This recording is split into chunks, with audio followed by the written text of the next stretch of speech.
Yeah, buddy, here we are. We're back. Thank you for being here. Thank you for watching. We're going to continue the painting today, you guys.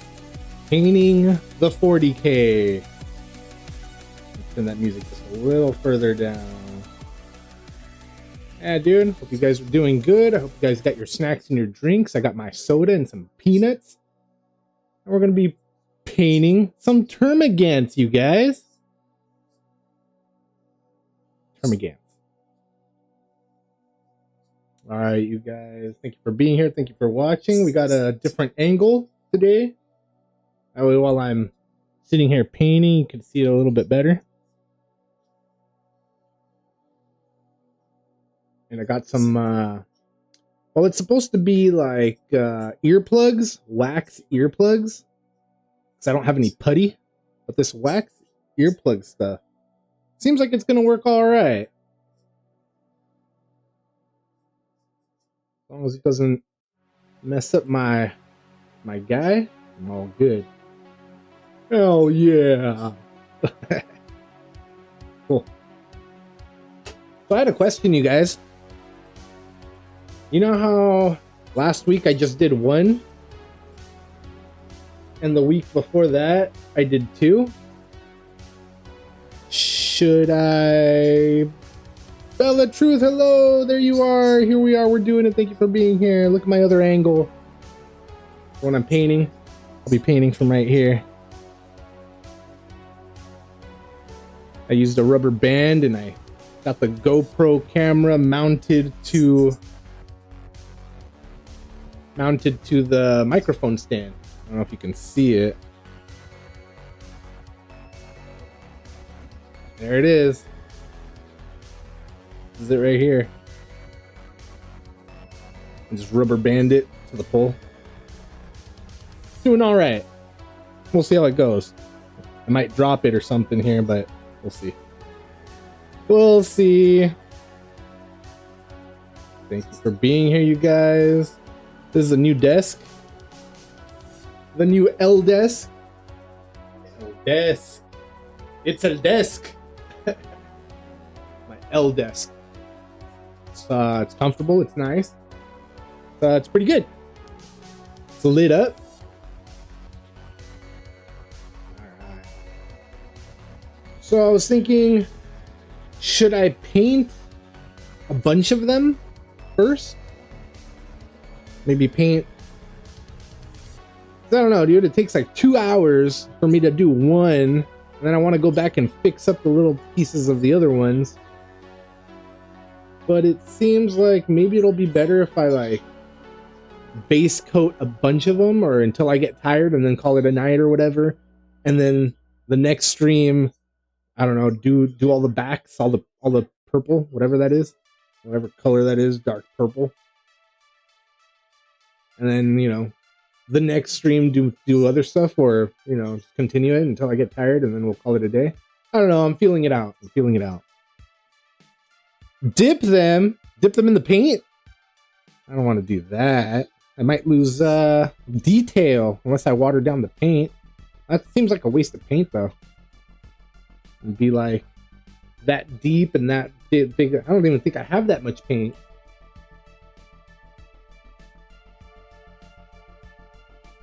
Yeah, no, it's the fun part's supposed to be painting them, not dipping them.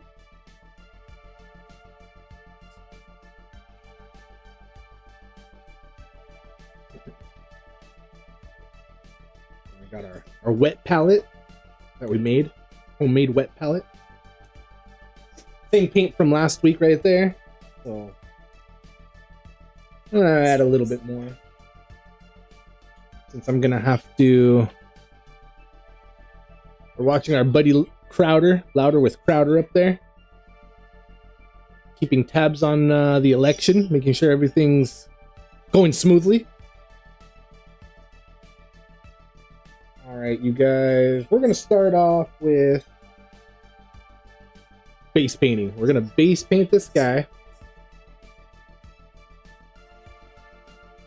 And then maybe we'll go back, fix details on the other guys. But while I base paint this one, I'll decide whether I want to base paint another one And we'll just do a few base paints and maybe some purples later. I don't know, dude. We're checking it out. We're doing it. Oh, somebody's hungry. You want some food? Are you hungry, pal? You want some food? Fine.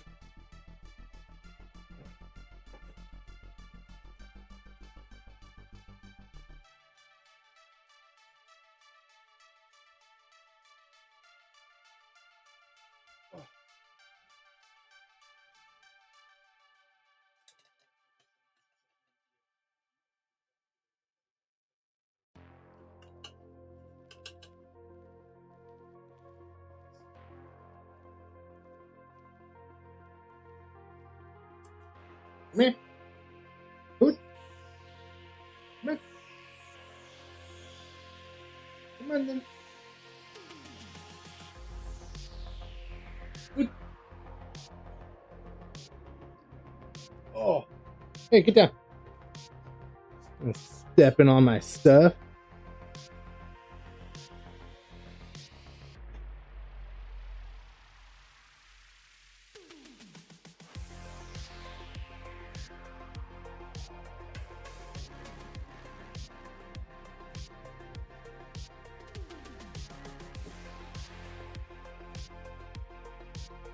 Yeah, buddy. All right.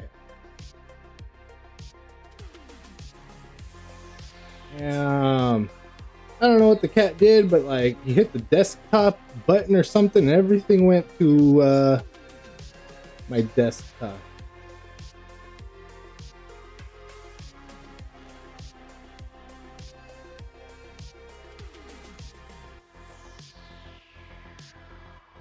Gotta put up all the windows again, all the chats. What am I missing? Twitch. All right, I think we're good now.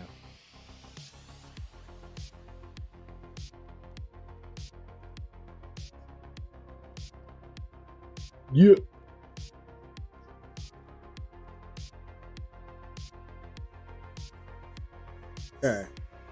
All right, you guys.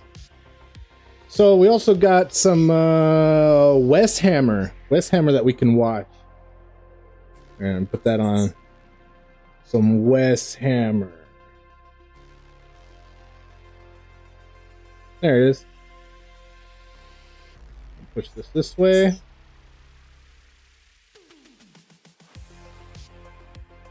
Oh wait, no.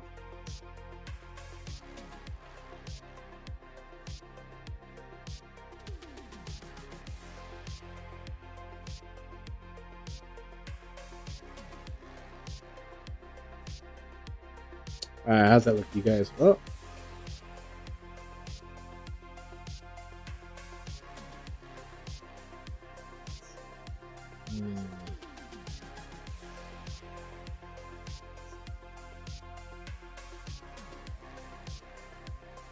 Cool.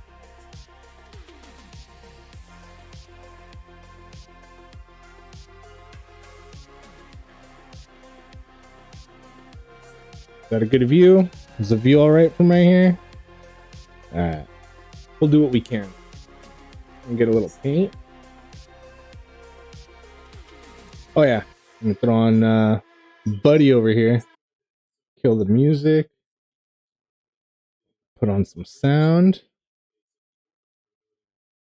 From the virulent diseases and demonic parasites of the Death Guard to the demonic rituals and ritualistic sacrifices of the Word Bearers, for as long as the Chaos Space Marines have blighted the physical universe, life for people living within the Imperium has been a horrifying existence. Within the Warhammer community, debate has raged for decades over which of the Chaos Legions is the scariest, but still to this day, a consensus has not really been reached. Much like Chaos itself, horror is multifaceted and comes in infinite different forms. Fear is a subjective experience, where one person may definitively state that there's nothing scarier than being captured by the Iron Warriors and dragged off to Medringar, as someone else may find the psychological horror and paranoia of the Alpha Legion, or the idea of being hunted by one of the Night Lords, to be the subject of their worst nightmares. In today's video, we're going to explore what makes each and every one of the Chaos Legions uniquely horrifying. We're going to be talking about what it would actually be like to encounter them in person, including all of the terrible things that such an encounter would inevitably subject us to. We're going to get into the dark corners of their lore, as well as the real-world horror genres that were used as inspiration for their design, tactics, and philosophies. Also, before we get into it, a big thank you to everyone who has sent words of support or expressed concern after finding out that me and my wife were impacted by Hurricane Milton. Long story short, both our house and our studio, which is a separate building, got flooded. So life has been pretty chaotic and stressful, to say the least. We're staying with family and I've got a makeshift studio set up here so I can start working on videos again, but my schedule is going to be kind of all over the place for a little while. Current estimates say that we won't have our home back for at least 3 months, so that sucks, but thank y'all for being patient with me as I navigate through this difficult period. Even still, it could have been a lot worse, and yes, before you ask, all of our miniatures are safe. So with that good news established, let's dive headfirst into the Grimdark. Get started on our guy. Everyone's favorite nasty boys, the Death Guard.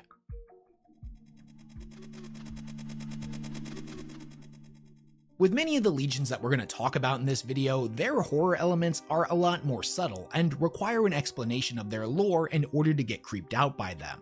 But the Death Guard? It's the exact opposite. What makes them horrifying is immediately obvious just by looking at them.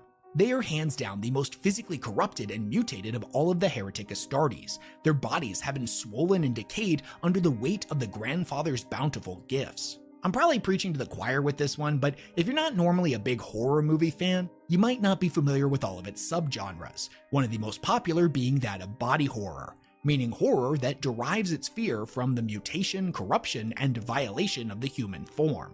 And let me tell you, body horror is something that the Death Guard do better than any other legion. Each and every one of their Plague Marines is a grotesque abomination, their bodies having become so bloated with disease that they swell and distend, their flesh often ripping open, causing their organs to spill forth and drag behind them through the muck and grime of the battlefield. They are each a walking incubation chamber for trillions of writhing demonic parasites, and a potent cocktail of every pox, malady, and contagion in the galaxy. These guys are trapped in a moment of time just before death, trapped in eternal agony beyond anything or anyone born of the physical universe can possibly imagine, yet they're still unable to die. Their stench alone is said to be so horrific and indescribable that the human mind is simply not capable of processing it.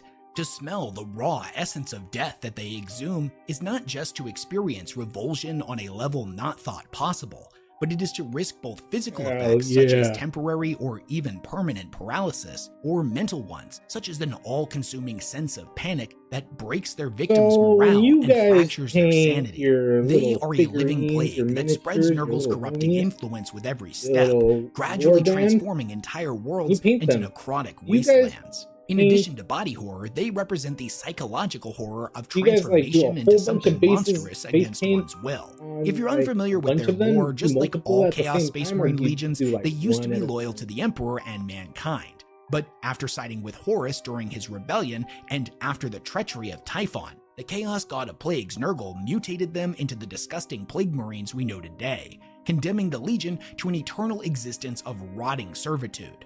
Truly, the worst thing about encountering the Death Guard is not just that they are seemingly invincible enemies that incite fear on a primal level, but it's the fact that all of the corruption that makes them uniquely horrifying is contagious. To stand against them is to invite their plagues into your body. It is to know your death will not be quick, nor will it be painless. You will suffer the agony of decay in its purest form, kept alive as an incubation chamber, a walking ground zero that spreads Nurgle's twisted maladies to everyone you ever cared about. Your body will mutate, and the moment death comes for you, the second your last remaining shred of hope welcomes the sweet release of oblivion, the true horror of chaos presents itself. Death is not an end, but only a stage in the great cycle. The sons of Mortarion will raise you once more as a plague zombie or a poxwalker, your consciousness shackled to a decaying form you can no longer control, enslaved just as they are to the Grandfather's will. So everything about the way they look and what they do is pretty creepy, but it's also combined with a particularly disturbing personality that at first seems somewhat out of place. Rather than being bombastic, gripped by supernatural fury, or overwhelmed with zealous frenzy like other legions, all of the Plague Marines within the Death Guard are said to be bellicose and somber, characterized more by a profound sense of apathy. They don't bellow out war cries or challenges to enemy combatants. They don't launch spearhead assaults or flanking surprise attacks. Instead, they march forward towards their enemies at an unhurried pace, seemingly unbothered by anything around them. Their bloated, leprous forms know nothing of pain and are almost completely impervious to damage. Wounds that would kill a normal man simply reknit themselves with supernatural speed. If the Plague Marine even notices his own injuries, they seldom show any emotion other than idle curiosity or subtle amusement. No matter what you throw at them, no matter what tactics you attempt to employ, they never halt in their advance. They are as death itself, an inevitability whose shadow follows us wherever we go, the creeping doom that stalks 1,000 worlds. They stand as a grim reminder of both our own mortality and that entropy is the true state of the universe, that all living things will inevitably rot. Before we go any further, this video is sponsored by Into the AM. Now, if you know me, you know I'm a huge fan of graphic tees, but the only issue is you find one that you like, and after a couple of times through the wash, it starts to shrink, and the graphic begins to fade and crack to the point where you don't even really know what you're looking at anymore. Well, the good news is that Into the AM shirts are shrink and fade resistant, and they're about 20% longer than a normal t-shirt. Not long enough to look out of place when they're not tucked in, but also not enough to show off your belly every single time you lift your arms up. They're also made Hey, out of I know how material what that's and all are about. easily the comfiest shirts that I own. Belly Now, hanging although out Into every the time you AM's raise your iconic arms. graphic tees are easily Fatty. my favorite thing that they make, they also have all kinds of other clothing options that are equally stylish and comfortable. In fact, they just launched their brand new fall catalog, which has a ton of long sleeve polos, waffle knit hoodies, joggers, and jackets. Ghost So whether Rider, you're what's working up, hard and dude? wanna do Walks so in by a and comfortable, relaxed shove fit, your shoulder, or you're looking causing to him to upgrade your stick. wardrobe this Damn summer, you. Into the AM's got something for you. Into the AM is offering my viewers 10% off their entire order. Doing all right. How are you doing, man? /Weshammer, or use code Weshammer at Happy checkout. Tuesday. Hope The you're link's going to be doing down in the well. description below. Again, that's intotheam.com/Weshammer Little, to get 10% off your Weshammer entire order. and Big thanks to Into the a little AM bit for of a homie. sponsoring this video. It's definitely gonna need another code. If you were to We're just gonna put encounter this one of guy the down for berserkers now. of the Looks world like eaters I on the battlefield, got you would all witness a the towering things figure here. clad in blood-drenched armor, adorned with the grisly trophies taken from his victims. He is a walking effigy of horror, a visual representation of violence in its most distilled form. And his eyes, which are fixated unblinking upon you, burn with blood-crazed madness. South He Park charges, BP moving spill. faster than something that size has any right to. He doesn't hesitate We're or falter, sorry. and is consumed with an overwhelming Sorry. compulsion to kill Bro, you and take your You're skull. not saying it like Even you if are. you're armed, it doesn't matter, as this unholy butcher ignores any wounds get- you're able to inflict, and Get doesn't register with pain. So consumed is he in RSRR224. his Add me on rage. Discord It's to in join this your moment live stream when you whenever you're witness the streaming my supernatural Discord fury of the name. world What? eaters, No, you you realize follow that me, though he is fool. still shaped like a Follow man, me and you'll there's get no notified humanity when I left go in that live. armor. This is a creature of bottomless Hear this rage, guy a join my hurricane of Discord. violence Hit me from up which on there is no Discord. escape. I'm not The going to go World on Eater's Discord presence just to heralds let not you know simply that I'm another going massacre, live but the so you complete can and join utter me. annihilation of anything that Yeah, stands this in guy. their way. Each and every one of them has a particularly brutal device known as the Butcher's Nails that has been crudely shoved into their brain that strips them of rationality, empathy, We'll grab and a control. couple more. After somebody is implemented with one of Face these paint 'em. things, the host will forever be subject to mental and physical agony every minute of every day. The only way that they're capable of finding any kind of relief from this pain is during the heat of battle, where anger, rage, and gratuitous violence act as an antidote to their suffering. Such relief, however, is only temporary, as once the battle is at its end and their foes lay slaughtered, the nails biting begins once more, kicking off an endless cycle where they will hunt for more prey. Now, the fact that they are an entire legion of Germ Graves, what's up, G? gore-drenched Here we are, man. Oh, psychopaths, there's my camera at. each with the Whee! strength of a dozen silverback gorillas. Sorry, we got a is different angle scary going enough as today. it is, That way you but guys can seeing see what as I'm how they are painting. worshippers of the blood god Khorne, And we got there's Weshammer a up on the whole screen, nother level too. to their horror And I got louder with Not only Crowder does back Khorne here. amplify their strength and bloodlust Keeping an eye to on that election. supernatural levels, but for the world eaters themselves, every act of that's our guy. slaughter takes on a ritualistic Hope you're doing good, quality. bro. Every Chilling? kill is a bloody tribute to a god that demands endless sacrifice and is never satiated. They are no longer Me soldiers, Too War Room? but Hell fanatical yeah. devotees The who see War murder as an Room. act of worship. I'm here, but Their going to bed entire soon existence is because a quest I'm for at slaughter, work wherein doing their an dark overnight. god demands Damn, they bro. outdo each previous massacre. There is no limit to their violence, no cap on the scale of their atrocities, You poor and no guy. Always endpoint to their working, man. butchery. They are not doing conquerors, all but right. harbingers of a blood-drenched Keep up the good apocalypse. work. Now, I've talked to people in the community before that say that the World Eaters Sometimes I are probably feel the like least scary those Chaos Legion. systems And though I disagree with this assessment, I kind of understand where this mindset comes from. They are without Hail a doubt the most corn. Yeah, straightforward and direct of the Chaos factions. They don't evoke the fear of the unknown. They have no desire to toy with their victims' sanity or inflict needless suffering on them. But let's be more real base here. This spam. doesn't We're make just them gonna any be less horrifying generous. to We're the not people gonna actually try to living spend too within much the time on it Imperium. like I They usually are a do. legion of unstoppable butchers that revel in carnage. They seek to drown the stars themselves in oceans of gore and take skulls in the name of their dark god. I watch a lot of horror movies, and although slashers come in a lot of different forms, to me, the creepiest ones are always the ones that are most direct in their actions and simple in their motivations. Whereas the Night Lords kind of function like the Predators from the franchise of the same name, the Emperor's Children are like the Cenobites from Hellraiser, the World Eaters are more akin to a Michael Myers, Jason Voorhees, or a Leatherface. Or honestly, a better comparison is probably the zombies from the 28 Days Later franchise, as they're not actually the undead, but people who have contracted the Rage virus. Now, if you've seen that movie, I want you to imagine that, but replace all of the zombies with blood god worshipping Chaos Space Marines. A, that's going to be horrifying, and B, I would absolutely pay to see that movie, even though realistically, it's probably going to be pretty short. The World Eaters' endless thirst for blood, fueled by quite literal nails that are shoved into their brains, and the worship of an unknowable cosmic entity that demands endless murder, if those things don't make a Warhammer faction terrifying, I don't know what does. Looking for a treatment option that's right for you? Ask your healthcare provider for more information and visit Entivio.com.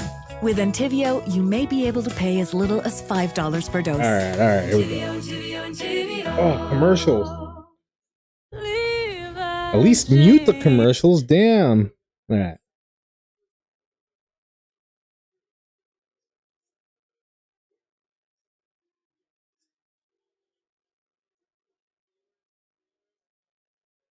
Oh, have you guys tried out that Pokemon game that's on screen right now? I got it. I tried it. It's all right. Not really my deal, but it's all right. They get you with that opening packs. It's like, oh, am I gonna get something good? Am I gonna get something good? Gambling away. Don't get caught up if you're not a gambler. If you do like to gamble, try it out. You know, it's something different than what you usually do, but yeah, it's all right.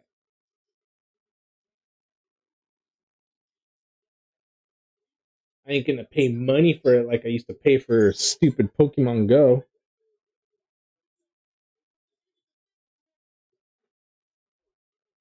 Payday would come around. Oh, I can spend $5-10 on my Pokemon Go. I'll get some extra goodies to help me out. No. Wasteful. Wasteful you get. Rage virus in truth is road rage. Rage virus is not as great as in truth is road rage. What?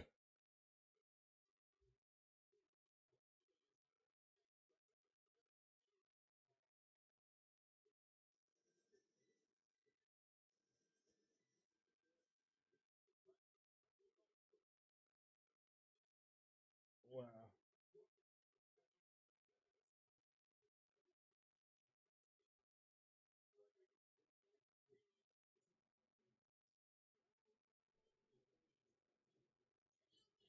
So some of this paper's ripping, yo. I need better paper. A better wet palette. They said to use like a microfiber sponge or something. Microfiber cloth, I guess. Maybe we're gonna try that next because my wet palette is. I mean, it does the trick, but not as well as I'd hope. I was typing during stuff. It's long gone. I'm getting a buzz from fumes. No buzz, no buzz.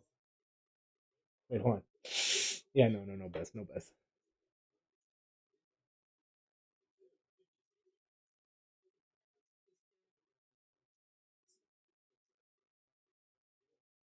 Not like the good old days, punk ass school days where you'd see kids sniffing the Sharpies.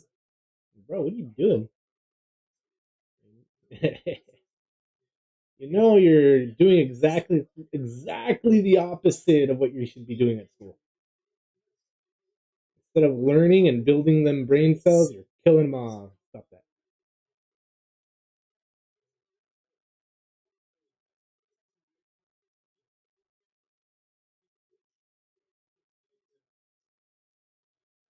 Alright, looks like maybe just a little bit of the chest area. His fat, thick ass neck. Should be it. Am I still on camera? Alright, good. I just start drifting, and all of a sudden you're like looking at like just the tail of the model up here.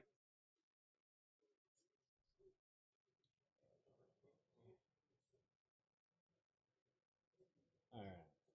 Looks good. Oh, the tail. Of course.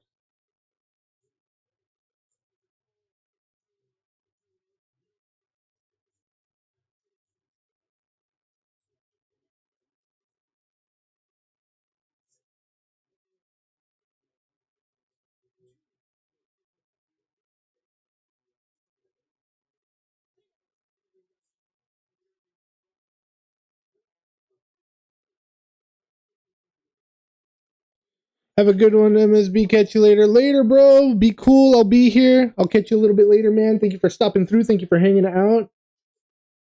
I appreciate you, man. Thank you.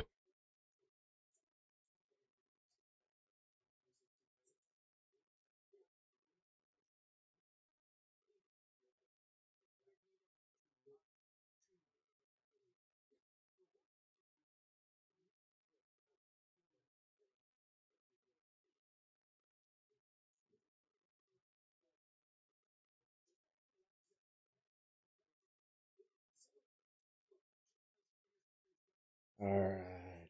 Now it looks good.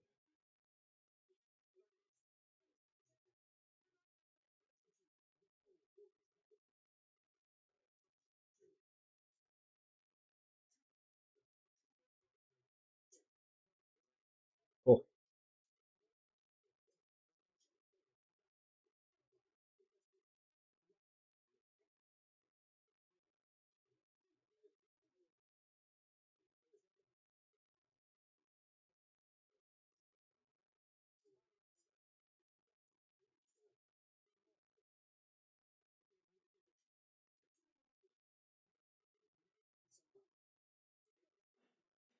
Oh, snap. I forgot to unmute the show. Let me rewind. Dirty. Yeah, it's probably somewhere over here.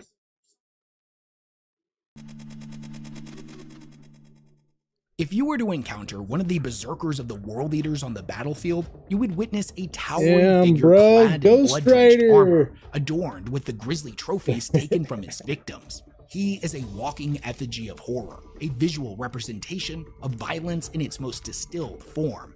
And his eyes, which are fixated unblinking upon you, burn with blood-crazed madness. He charges, moving faster than something that size has any right to. He doesn't hesitate or falter, and is consumed with an overwhelming compulsion to kill you and take your skull. Even if you're armed, it doesn't matter, as this unholy butcher ignores any wounds you're able to inflict and doesn't register any pain. So consumed is he in his rage. It's in this moment where you witness the supernatural fury of the World Eaters that you realize that though he is still shaped like a man, there's no humanity left in that armor. This is a creature of bottomless rage, a hurricane of violence from which there is no escape.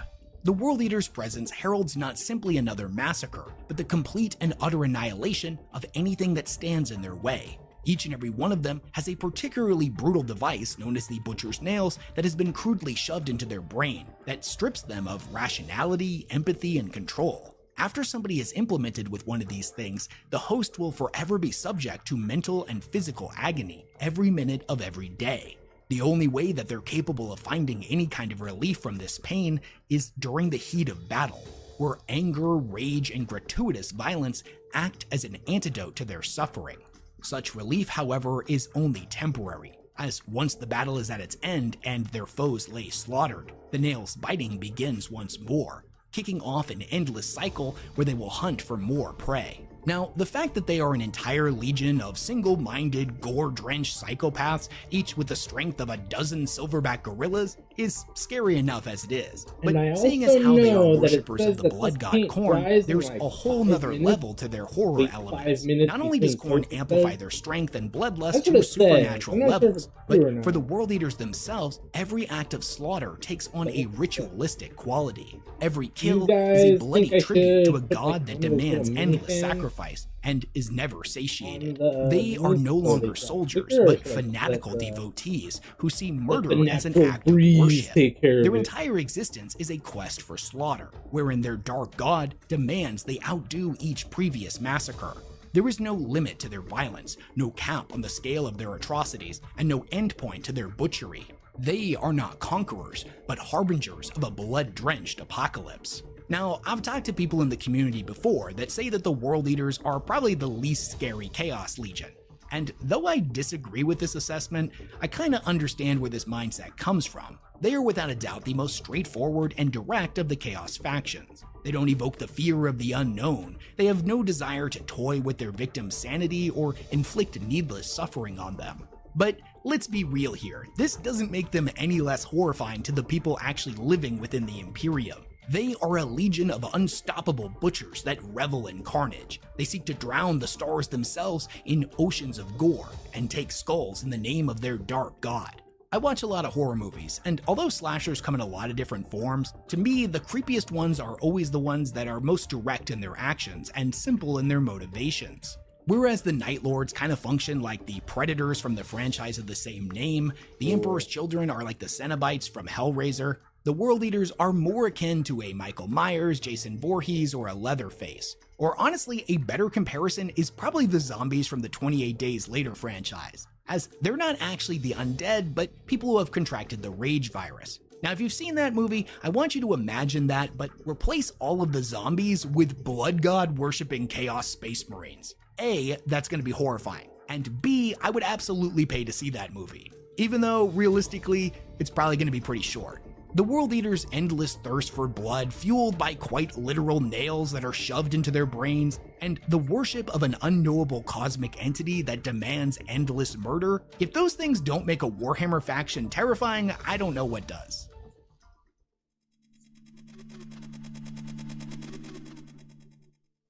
Even back during the Great Crusade, when the Night Lords were still loyal to the Emperor and mankind, they were, to put it mildly, a walking red flag. They were the masters of terror tactics and would wield fear itself as a weapon to conquer worlds and bring rebellious populations back into compliance. And the way they would go about doing this was got another base disturbing. Down. You see, whereas other legions would show up and bombard a planet from orbit or lead a ground assault against the enemy forces, the Night Lords would deploy only a handful of Marines, who would then terrorize a local population.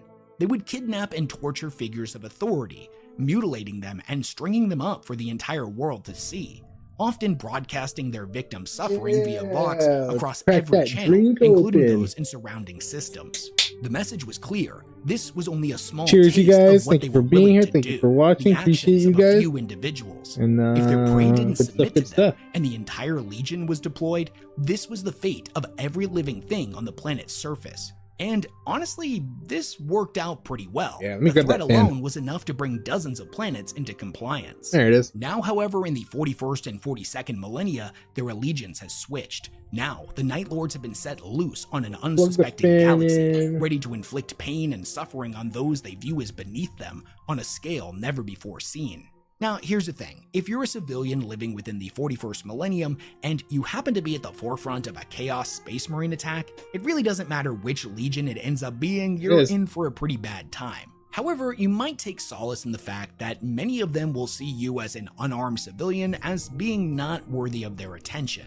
And you're still gonna die, don't get it twisted, but your death will likely come via collateral damage. If the Chaos Marines are here to fight, then their attention will likely be drawn to adversaries that they consider worthy. If they're here to raid for slaves, well, you're certainly not out of the woods yet, but it's likely they'll target individuals with combat training first to be used as slave shock troops in future assaults, or individuals that have some type of expertise that they deem useful.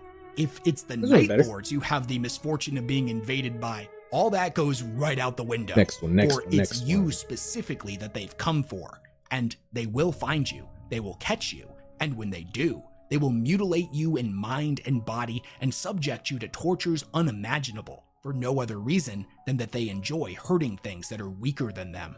To the Night Lords, suffering is so much more than just the infliction of pain. It is an art form, an expression of power and control, and an age-old art that uses the human mind and body as its canvas. They have an affinity for skinning their victims alive, eviscerating them slowly, or subjecting them to mental torment. The terror they spread, limited only by their vicious and cruel imaginations. These guys take so much joy in murder and cruelty that they will frequently launch raids against backwater Imperial populations with no clear military rationale other than to kill. Any cries of mercy from their victims are ignored, and survivors are rare. They leave behind only grisly displays of desolation, departing with whatever material gains they desire and the gruesome trophies of their atrocities. In the aftermath of such an attack, to the untrained eye, this may seem like senseless violence, but those familiar with the Sons of Conrad Kurz know the truth. This is calculated and deliberate, a display of both power and a perverse pleasure wrought from an expert understanding of the human psyche. Now, just about everything about the Night Lords is disturbing, don't get me wrong, but the worst part is what they represent. They are a grim reflection of humanity's darkest impulses, cruelty for cruelty's sake, and the predatory desire to be feared. To many, they are mankind's darkest incarnation, or its most primal and distilled state depending upon your perspective. They have abandoned any semblance of empathy, morality, or mercy and exist now as apex predators that hunt not for sustenance or even sport, but a single-minded desire to savor the helplessness of their prey.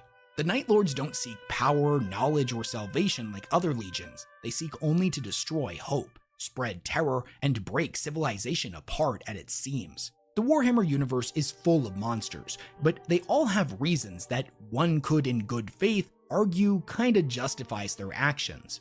A sadistic species like the Drukhari has a lot in common with the Night Lords, and the two frequently get compared within the 40k community. However, the Drukhari torture their victims because they've evolved to derive nourishment from suffering. The Chaos God Slaanesh is constantly siphoning away their soul, and only by committing horrible acts can they drive her away for at least a little while. If they didn't do what they do, if they didn't conduct their raids and inflict suffering on others, they would literally wither away and die, their souls then subsequently being devoured by She Who Thirsts. But the Night Lords are not suffering from any kind of soul thirst. They do what they do simply because they find it fun. This may be a blasphemous thing to say, and I'll totally own that, but from my perspective, the Night Lords have more in common with the Orcs than the Dark Eldar, as the Greenskins also are just doing what they find fun. Side note, I know it's regarded as more of an action movie than a horror movie, but even still, the alien from the movie Predator was something that scared the bejesus out of me when I was a little kid, and was definitely too young to be watching it. It was a monstrous killing machine, wielding weaponry so much more advanced than anything at your disposal that anyone other than an action movie star with a whole bunch of plot armor had no chance of actually standing against it. If it got a hold of you, it wouldn't just kill you, but skin you alive, and use your remains to taunt and terrify your allies. The idea that this thing could be anywhere and seem to genuinely enjoy terrorizing you is something I always found particularly creepy. From my perspective, the Predator and the Night Lords have a lot in common. You could honestly just have dropped one of these Space Marines in and replace it, and it would have been the same movie. The biggest difference between them, however, is in the Predator films, it's normally just one of them or a small group. But over here with the Night Lords, it's an entire legion of sadistic superhuman serial killers. So yeah, it goes without saying that the Night Lords are unbelievably horrifying, and they're definitely going to be a lot of people's #1 pick for scariest Chaos Legion.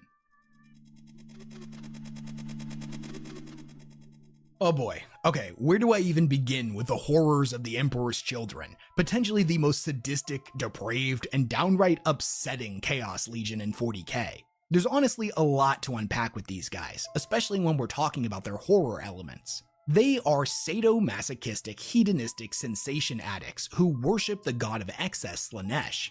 These guys desire to experience ever more extreme sensations and have been twisted into a depraved band of sadistic torturers by their desires. Each and every one of them is a virtuoso of pain, a maestro of mutilation, and a conductor of agony on a planetary scale. They do not kill out of a sense for duty or even hatred. They do it for pleasure, for the thrill of breaking minds and bodies in new and inventive ways. To them, existence is a canvas for sensation, a realm where limits are made to be destroyed, boundaries shattered, and taboos broken. Nothing is ever enough for them, no sensation too extreme. With every year of their existence that they continue to blight the physical universe, their depraved god continues to push them to commit ever more abominable acts. The sheer boundless depths of their depravity makes them one of the most unique and terrifying Chaos Legions in existence. It should probably go without saying, but being captured by one of these guys is, like all things with the Emperor's Children, pretty extreme. There is no limit to the pain and suffering they will inflict upon you, and literally anything you can imagine right now that they could possibly do to you is something that they would probably find quaint and benign. These guys have spent millennia sampling the most esoteric and exquisite agonies from every corner of the galaxy and across dimensions. Now, I'm just gonna be honest with you. Everything about the Emperor's Children is disturbing in one way or another, but all of it's fantasy, so when I'm reading about it, it creeps me out, but kind of like in a safe, fun way. But the thing that really gets under my skin with them, the thing that creeps me out more than any other faction of Chaos does, is their perverse pseudo-sexual joy they take from agony, whether that be inflicted on their victims or themselves.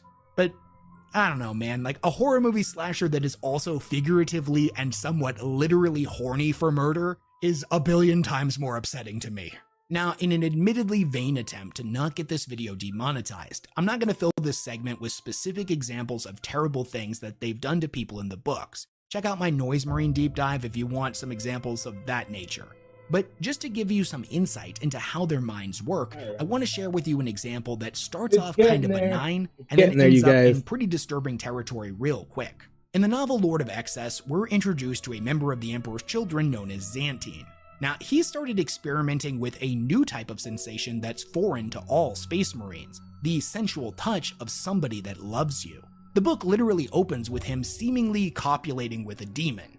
Now, it's revealed they're not actually doing the deed, that's not what he's fixated on. The feeling of another skin against your own, their warm breath against your neck, the weight of their body pressed against you, the feeling of their heart beating just under your fingertips. As a sexless tool of war, Space Marines don't really get to experience any of this, so he's become obsessed with it. This is a new sensation for him to explore. However, the reason he's seeking out these sensations in the first place is because this guy has a particular fixation on lovers when choosing his victims.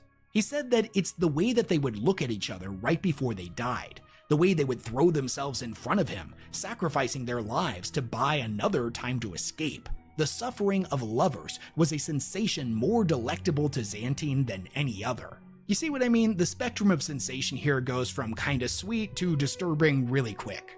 Anyways, the Emperor's Children draw a lot of comparisons to the Night Lords for obvious reasons. They're both torture enthusiasts, but there's a few critical differences between them. The Night Lords are predators that hunger for a sense of power over others. By spreading fear throughout the week, they cement themselves atop the food chain in a galaxy full of monsters. Now, don't get me wrong, there are elements of this within the Emperor's Children as well. And though they can appreciate the Night Lord's taste, they see their palates as ultimately timid and unrefined, limited by a lack of imagination. Both factions delight in the suffering of others. But unique to the Emperor's Children is the routine infliction of suffering upon themselves, whether that take the form of filling their armor with razor blades, mutilating their own bodies, ingesting venoms and poisons from the galaxy's most dangerous animals, or augmenting their ears in order to better appreciate extreme auditory sensation.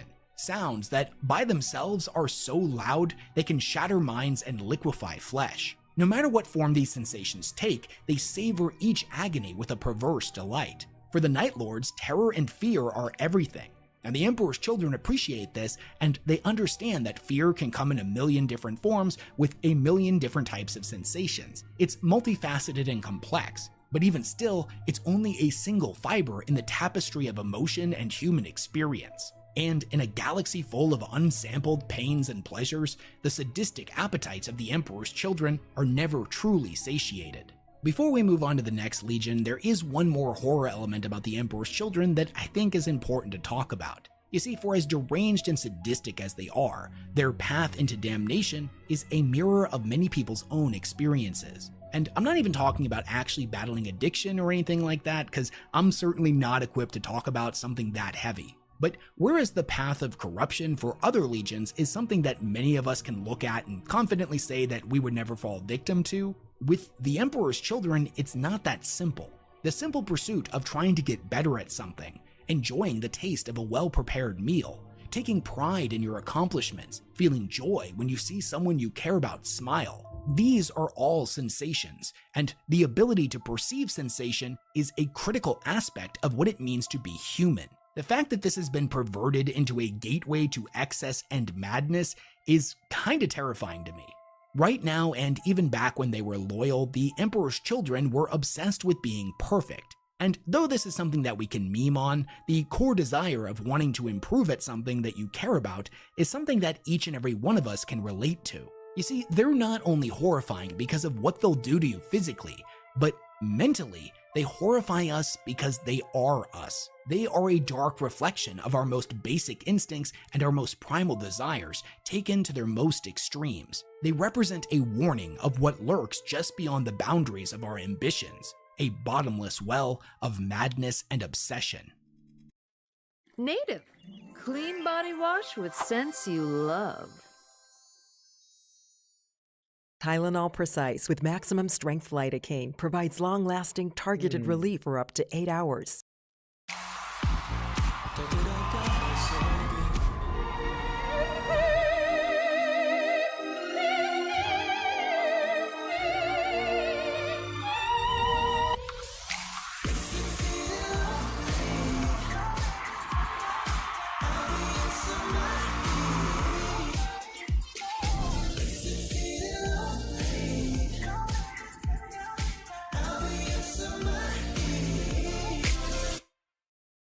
Farmer Boy's new chicken boxes are craveable and freshly cooked just for you. Choose a grilled or fried chicken sandwich or crispy chicken strips, plus fries and a drink starting at just $9.99. That's worth it every time. Farmer Boys.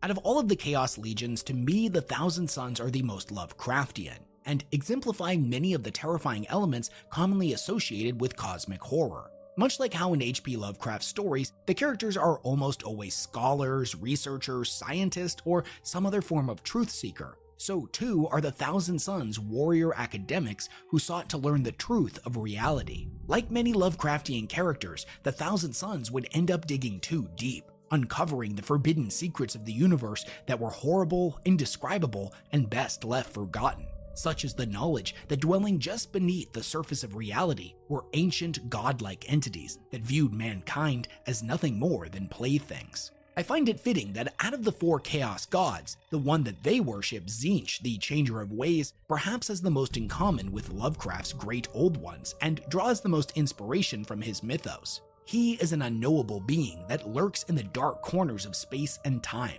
whose true form is as inscrutable as his goals, whose nature is so terrible and incomprehensible that if an untrained mind was to catch but a glimpse of his truth, they would be driven into inescapable madness. The fear conjured by the Sons of Magnus is not one of brute force or bloodlust, but the dark, incomprehensible depths of forbidden knowledge. They are scholars of the arcane, weavers of dark sorcery, and seekers of eldritch lore who willingly trade their sanity for power. 10,000 years ago, the Thousand Sons swore an oath to gather and safeguard knowledge, utilizing the wisdom of the cosmos to protect humanity. Yet now, in the grimdark future, the very knowledge they once sought to wield as a tool of enlightenment is instead wielded to bring about ruination and madness, their sorcerous gifts having proven to be a curse that led them down a dark path into damnation. To these eldritch sorcerers, space and time and even reality itself are pliable materials. To fall victim to them is to be violated on every level. They can bend your sanity well past its breaking point and twist your flesh into grotesque and unknowable forms. They can trap you in an endless loop of pain, force you to relive your worst memories over and over, or expose you to truths so terrible you are left irreparably insane.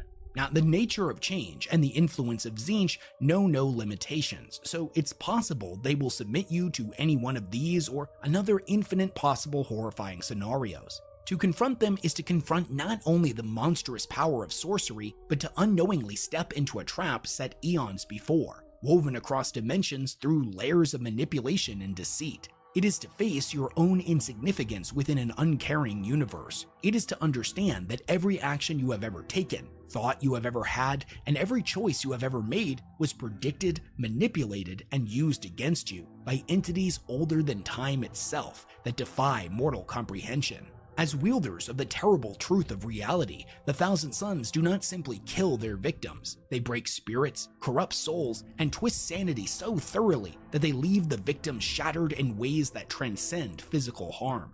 To me, the most horrifying, creepy thing about the Thousand Sons is what they represent. They remind us that even the greatest minds can fall, even the most noble of pursuits end in endless suffering. That even those who seek something as simple as the truth can end up damning themselves and countless others, all dragged kicking and screaming into the eternal, uncaring abyss.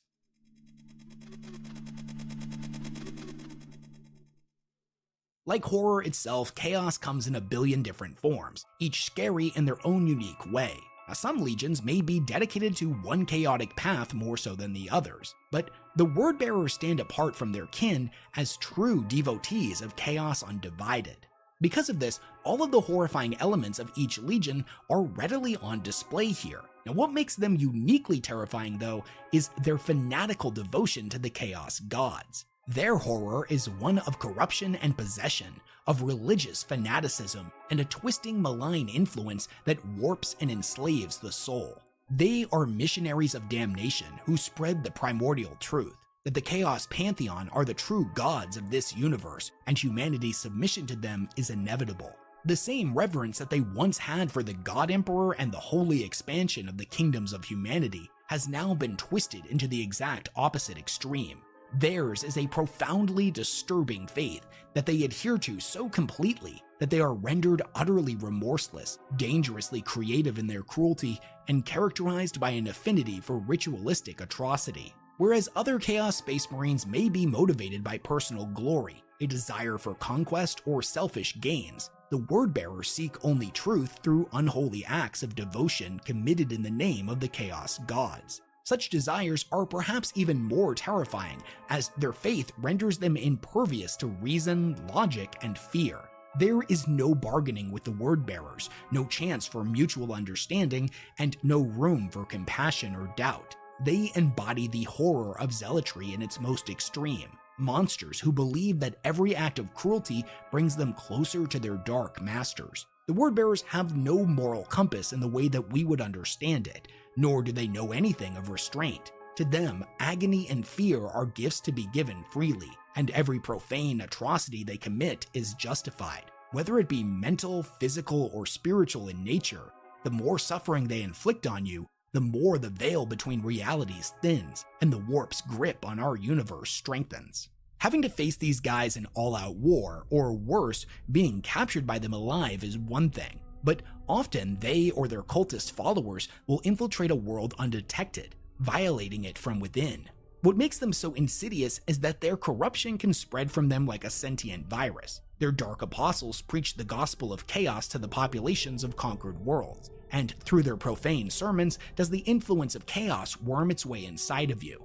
The afflicted will be subjected to mental and spiritual decay, drawing them slowly deeper and deeper into the insanity of chaos. As it turns out, words alone can be more powerful than any weapon in existence, an idea more unstoppable than any plague. By the time their influence is detected, it's often already too late, the spiritual core of the planet already swollen with rot. Entire populations have been warped into fanatical chaos devotees like this, ready to sacrifice anything and anyone to the glory of the dark gods. The rituals the Wordbearers conduct are fundamentally designed to tear open the fabric of reality and let demons or the malign effects of the warp spill into the material universe. These are not simply acts of wanton cruelty, but carefully planned rites that subject the sacrificial victims involved to fates Give this far guy worse another than coat? death. In fact, quite like with the Death Guard, the release of death is not an end to suffering, as the victim's soul will be trapped for eternity, damned to the whims of thirsting gods and hungering demons. These tortured souls are often utilized as an energy source by them, their suffering akin to fuel that can empower demonic entities, demon engines, and dark energies. The Wordbearers are not just brutal killers, but missionaries of ruin. To face them is to witness the annihilation of hope, order, and sanity. It is to witness the primordial truth of the grimdark future, that you are utterly insignificant in the face of the cosmos, that the facade of reality hides only an eternal nightmare from which there is no escape.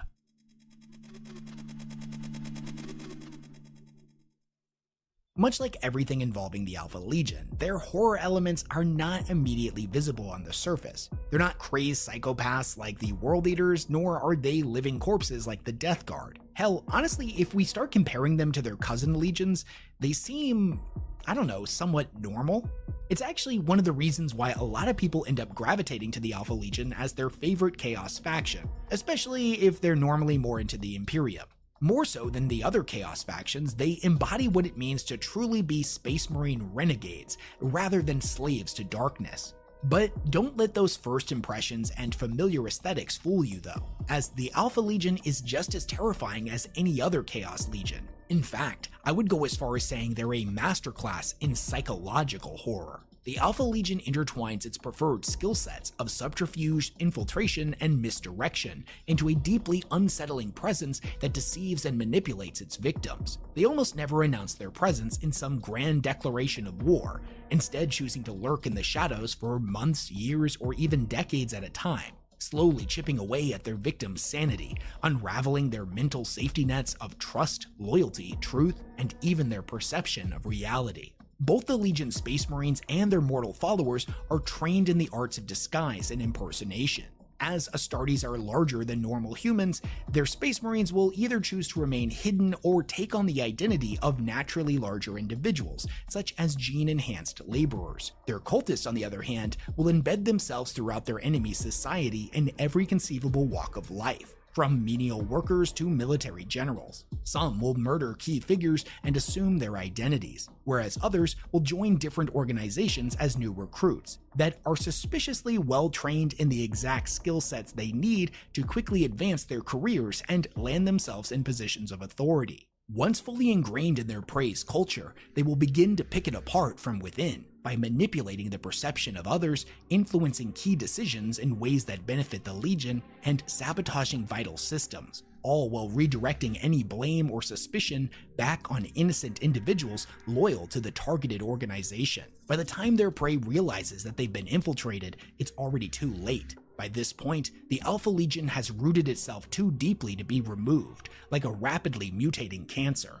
Over time, their presence creates an environment of paranoia and distrust, where no one can be certain of who is truly on their side. If you were in the middle of this, you would begin to question your own sanity. You would be gripped by an overwhelming paranoia that caused you to suspiciously eye every person you pass as a potential enemy. Even people that you have known forever, co-workers, friends, neighbors, even your own family members. You have no way of knowing who is a spy and who isn't, who is extending their hand in friendship and who is hiding a knife behind their back. To be the target of the Alpha Legion is to be gaslit on a planetary scale. It is to be plunged into an ocean of existential dread and have your sanity slowly eroded away whilst being surrounded by potential betrayals. Now, admittedly, the lore in this department is intentionally left vague, but there is evidence to suggest that the legionnaires of the Alpha Legion during the Horus Heresy and many of their warbands that exist in the modern setting are still loyal to the Emperor and his original vision of the Imperium.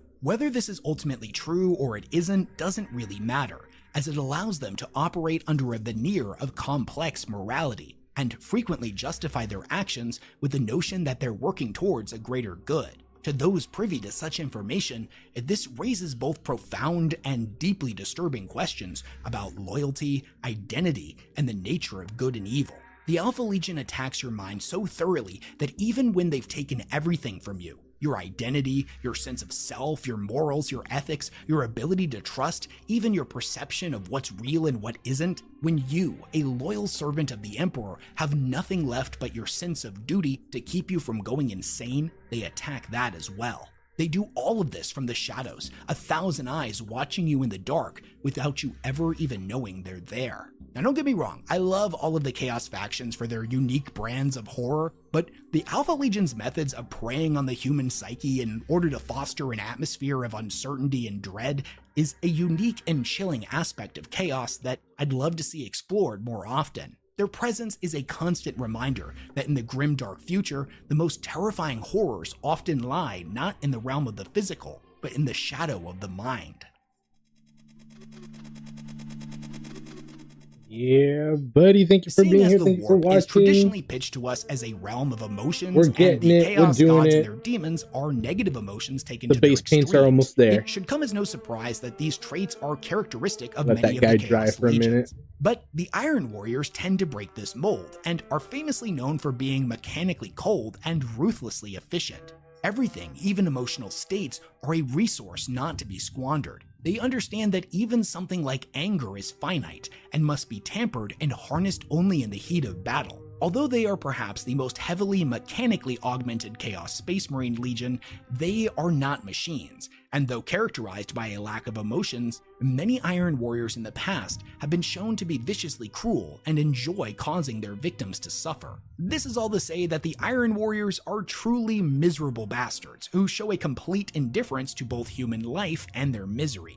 As masters of siege warfare, they often commit to long drawn-out engagements that are both brutal and clinically efficient, many of these assaults extending long past the point of victory. Whereas some factions would deploy in force in order to end things quickly, many of the Iron Warrior warsmiths will instead be aggressively conservative with their resources, sacrificing time to continue attacking the enemy's morale. Now, such warsmiths revel in the misery and feelings of hopelessness they spread, like a psychopathic child plucking the wings and limbs off of a fly, not out of malice, but instead a detached fascination with the way it squirms. To be on the receiving end of an Iron Warrior siege is to see everything you have ever known and every person you have ever loved meticulously picked apart brick by brick. It is to watch your world crumble under relentless bombardments long after your attempt to surrender was denied. It is to live in a constant state of dread and helplessness, where dreams of victory are crushed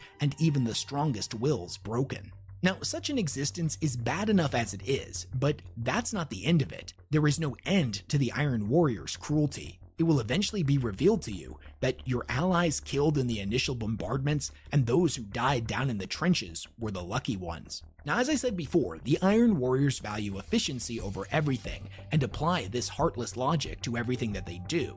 No asset is to be wasted, no resource squandered, including living human slaves, or simply the flesh as they often refer to them. Human beings are simply another harvestable resource to be gathered and deployed. Now, it's true that the dread practice of slavery is common throughout all of the Chaos warbands, but it is perhaps most infamously associated with the Iron Warriors. If you end up getting taken as a slave by one of them, a lot of different things could potentially happen to you, and none of them are good. On one hand, you may be taken back to the demon world of Medringar, a twisted mechanical hellscape that festers and churns under a black sun. A realm of impossibly high towers and plunging dungeons, a planet-wide jail where billions of slaves toil endlessly under the vicious eyes of cruel overseers. Many will be sent to the Savage Morticians, or their Dark Mechanicum allies, where they will be subjected to horrific experimentation. Just so we're on the same page here, this is the legion that created the infamous demon Kulabas, living demonic wombs crafted from tortured slaves in order to birth more Chaos Space Marines. Sometimes slaves will be corralled into their void vessels and deployed to distant battlefields, set free into enemy minefields as a cheap and efficient way of clearing them. Or they might be given shoddy, borderline useless equipment and sent down to the battlefield against their own allies, as cheap and plentiful opening fighting forces that cause the Iron Warrior's enemies to waste valuable ammunition. Even if you somehow manage to escape from them, like maybe you manage to dodge all of the mines and make it to a relatively safe hiding spot, this reprieve is often short-lived, for the Iron Warriors will never allow a resource to be wasted, or worse, intercepted and utilized by the enemy. They will come for you, they will find you, and they will drag you back to their ships, where nothing less than a life of endless suffering awaits. So here at the end of the video, I'll admit I feel kinda bad for leaving the Black Legion out of this one, but I did so because their ranks are made up of members from every other legion. So all of the horror elements that we've discussed so far could be found there as well. Ultimately, I cut it because I was just repeating a lot of information that we've already covered. But I do think this is something very important to bear in mind with them. The followers of Abaddon exist even more so than someone like the Wordbearers as chaos in its most undiluted form. To be on a world subject to one of their invasions is to witness a unique blending of different chaotic horrors. Yeah, sure, the creeping dread of the Death Guard is pretty terrifying, but at least they're slow. Well, what happens when it's the Black Legion and members of the Death Guard are fighting alongside the World Eaters? Now you've got to deal with plagues that'll cause your bones and organs to turn to pulp while being chased by blood-crazed psychopaths. In a similar vein, it's trying to deal with the fact that you're being hunted by the Night Lords and subjected to their terror tactics, while also suffering from the paranoia induced by an Alpha Legion infiltration is, I'm just gonna be honest with you, sitting here thinking about it right now, I don't even have words for what that would be like. If I'm being honest with you, that would probably be my, all right, I'm a head out moment. But what do you think of all this? Which legion do you find the most scary? Are you the most afraid of all of the cosmic horrors of the Thousand Suns, the diseased and leprous Death Guard, or the Emperor's Children murder perverts? I'm actually genuinely really interested to hear your guys' thoughts on this one, as we all have things that trigger different fear responses in us. Now, I love Papa Nurgle in the Death Guard, don't get it twisted, but I think because I was overexposed to zombie movies in the mid-2000s, I find them less creepy than the Emperor's Children, who honestly I'd probably rank as my number one in the scary department. But my wife, on the other hand, has tryptophobia, that fear of a bunch of holes close together, so she absolutely despises playing against my Death Guard army. Some of their models she can't even look at without feeling immediately disgusted. Anyways, let me know all of your thoughts, comments, questions, concerns, and ideas for future videos down in the comment section below. A huge thank you to everyone who supports all of the work that I do, and I will catch you all in the next one.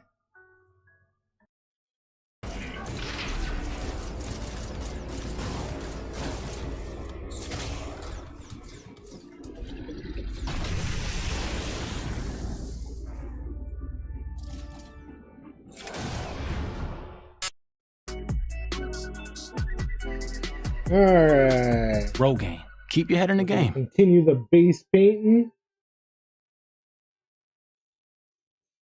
It's looking alright though. By the end of this video, you're going to know everything there is to know about Wherever the it Carcharodon looks Astra, like there's still or as they're some more gray commonly known, showing, the that's what we're Space gonna Sharks. cover up. One of 40K's most brutal, mysterious, and popular factions in the entirety of its lore. If you know me, you know I'm somebody who's a sucker for a grimdark mystery. I like when things aren't blatantly spelled out for us. And the mystery of the Space Sharks is one that only gets creepier and stranger the more information we learn about them. Like, for instance, as far as the Imperium is concerned, they shouldn't even exist. If there ever were any records pertaining to them, they were all destroyed thousands of years ago. As it stands, their fleets lurk within the deepest, darkest part of the void, fighting an unseen war that has lasted for 10,000 years, returning to known space only to feed. When the Imperium is overwhelmed by its enemies, the moment that all hope seems lost, the Carcharodon swoop in from out of nowhere, absolutely brutalize the enemy, and then disappear back into the void without a trace. They're like a pack of blood-crazed predators, vicious madmen that butcher their way across the battlefield,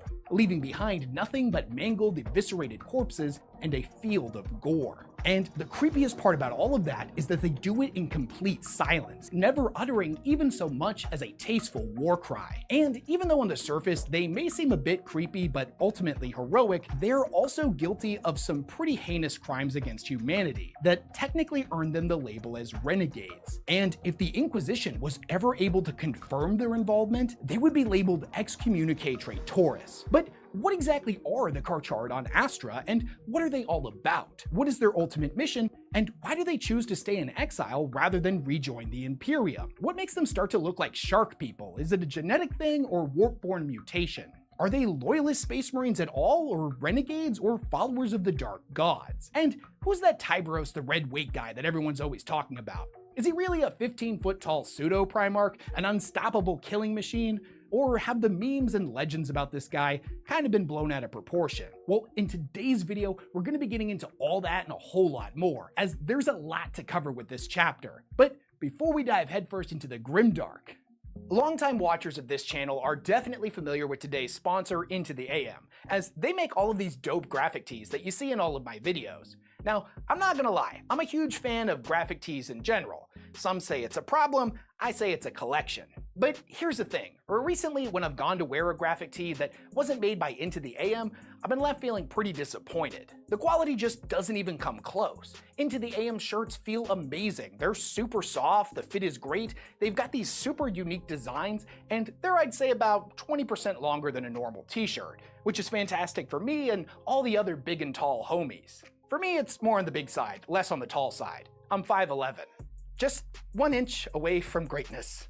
And it's not just amazing graphic tees that they make. They've got stylish polos, hoodies, and even underwear if you're into that kind of thing. They've got these pants called the all-day pants, which I'm a huge fan of. They're super stylish and easily the comfiest pants that I've ever owned. If you want to upgrade your wardrobe today and pick up some of these amazing shirts or some all-day pants for yourself, then head on over to intotheam.com by clicking on my link in the description down below, or use code WESHAMMER at checkout to save 10% off your entire order. My code works site-wide, so if you combine that with a bundle pack or some items in the on sale section, then you can save even more. A huge thank you to Into the AM for being such a loyal, longtime sponsor of this channel, and more importantly, for sponsoring this video.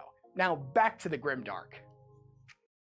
The galaxy of the 41st millennium is one that has come to be defined less by factual accounts of history and more so by its myths and legends. For every accurate report that manages to make its way through the labyrinthian bureaucratic chambers of the Adeptus Administratum, 2 more fall between the cracks. The final stands of unlikely heroes, the history and culture of toppled civilizations, the great deeds of factions lost to antiquity, and the first-hand accounts of ancient, undocumented predators that hunger for the flesh of men. All confined to the halls of legend and hearsay, retold only in hushed whispers and half-remembered accounts. However, every once in a while, a myth will prove to be too powerful to be forgotten, a story so captivating and intriguing that it refuses to go quietly into the night, despite the voracious and oftentimes exhaustive efforts of those who would seek to cover it up. The story of the Carcharodon Astra is one such myth, an exiled chapter of Space Marines that has existed on the fringe of our galaxy, prowling the outer dark for 10,000 years. There they shall remain until their final atonement, subject to none but themselves and the will of the Void Father. Most don't even believe the Carcharodons exist. They think they're nothing more than a boogeyman, a story designed to scare children and keep them loyal. These legends speak of silent warriors clad in gray ceramite, bearing markings that match no known chapter of Adeptus Astartes. They prowl the void like a hungry pack of oceanic predators, devouring anything foolish enough to get in their way. Worst of all, when they do return to Imperial space, they do so only to abduct entire worlds before disappearing back into the void. What the people who have heard these stories don't know, however, is that these monsters of legend are terrifyingly real. They arrive with no warning, the entire company never speaking and moving with ghostly silence until the moment they have located their prey. In that split second, they burst into violent life like ancient statues transforming into vengeful deities of slaughter, ready to reap a tithe of blood. Like blood-crazed sharks they strike, wielding devastating chain weaponry and close-range firearms, descending upon their foe in a tidal wave of brutality. Severed limbs are sent spiraling through the air as bodies burst apart in vaporized clouds of gore. The air is filled with the screams of the dying and the deafening roar of hundreds of chain axes as more of their brothers descend from the sky in screaming drop pods. Warriors clad in ancient defaced suits of Terminator armor teleport into the middle of the enemy ranks, the rotary barrels of their chain cannons already spinning to life before they've even finished materializing. It ends as quickly as it began. These wrathful predators, now stained red by the dripping blood of their foe, turn and retreat without uttering a word. The once mighty fortifications of the enemy, now left as smoldering ruins, saturated in ankle-deep gore. The populations of the planets they visit are left with a strange mix of emotions. Now, on one hand, they're beyond grateful for their savior's intervention, yet all are left shaking in terror by the supernatural savagery they've been forced to witness. Most planets the Carchardons grace with their presence are simple backwater worlds or isolated mining colonies, all existing on the far fringe of Imperial territory. Many have not had contact with anyone off-world in decades or perhaps even centuries. Despite their isolation, these people are not ignorant. All of them know of the Emperor's angels, but the chivalrous and holy defenders of mankind depicted in their holy books are nothing like the blood-drenched killers they now find themselves face to face with.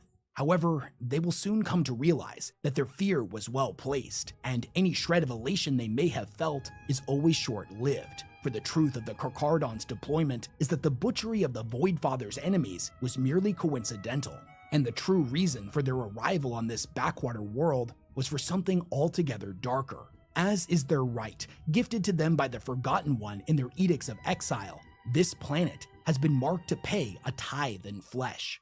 As swiftly as it all began, the Carchardon Astra departs once more, returning to the void like a great oceanic predator returning to the murky depths below, having only surface to feed. They leave behind no trace of their existence. Every shell casing, every discarded scrap of ceramite, every broken tooth from their chain axes, all gathered with reverence and brought back to their fleet. So too is the entire population abducted and forced into the bonds of slavery. Those too old to be initiated as new Space Marines will instead fill the role of chapter serfs, serving their new masters as they hunt mankind's most ancient enemies.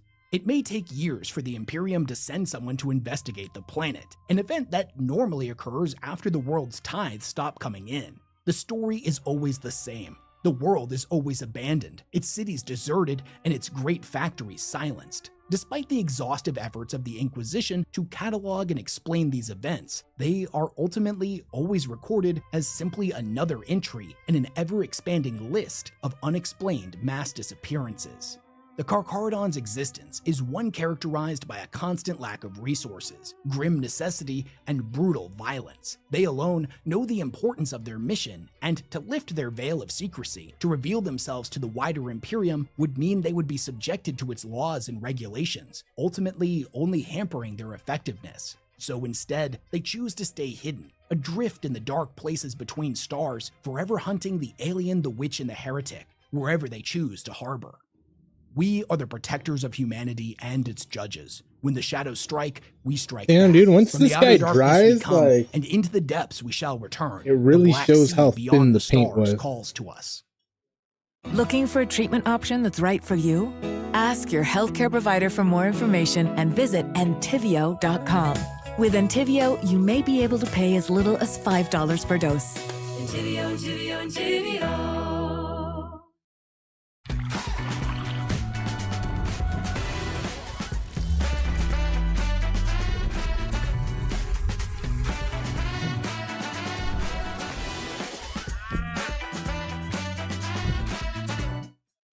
Travel beautifully. Travel with Monos. Shop now at monos.com. The nature of our enemy is unclear now. What do you want us to do about it? Protect us. Unlock the Vault Edition today. I'm sandwiched between the two generations. I'm helping to give caregiver responsibilities to my dad and then my son who's just out of college. So it's like, where can I put my money where it can grow a little bit faster? I found Wealthfront and let it work its magic. The cash account is more like, what will my dad need? And then the investment account is what I want. My passion is traveling. I traveled to 6 continents. My last continent is what I'm trying to save for. You get that, oh, you've earned so much this month. It's like, hey, I made a wise decision there. So with that iconic Westhammer overly dramatic introduction out of the way, what exactly are the Carcharodon Astra, or as they're more commonly known within the 40k community, the Space Sharks? Well, at their core, they're a mysterious chapter of Space Marines that was exiled 10,000 years ago to patrol an area directly above the galactic plane, commonly referred to as the Outer Dark. It is here that they hunt the enemies of mankind and are often the first to engage new alien threats, such as Tyranid hive tendrils that are attempting to enter our galaxy. The chapter's design and motifs draw clear inspiration from Pacific Islander culture of the real world, and much like their namesake, they style themselves off of the seaborne carnivores that once prowled Terra's ancient seas. Their fleets move much like a pack of sharks does, stopping only when they encounter prey, or more accurately, the enemies of mankind. When this happens, they will lurk outside of detection range, studying their prey for as long as it takes to identify a weakness. Once an exploit has been discovered, they hit the enemy as hard and fast as possible, attempting to decapitate it in a single devastating alpha strike before it has time to react. This may not be the most honorable way of fighting, but to them, this doesn't matter. They view honor as a dead thing, something lofty nobles would argue about endlessly, sending untold legions of young men to their deaths over perceived slights. It's a concept favored only by those with resources to spare. Honor has no place within the Outer Dark. Survival and victory are the only things that matter. They have no homeworld to speak of, and instead exist as a nomadic fleet-based chapter. They are entirely on their own and thus receive no support from the larger Imperium. They are famed for their brutality, so much so that on the rare occasion that they have fought side by side with the Imperium, after-action reports claim that the merciless violence they inflict on their enemies put all other Loyalist chapters also famous for close combat assaults to shame. With the possible exception of the Legion of the Damned, the Carcharodon Astra is by far the most mysterious of all Space Marine chapters. As far as the Imperium is concerned, they shouldn't exist at all. All records pertaining to them were destroyed thousands of years ago during the Astropath Wars of the 32nd millennium.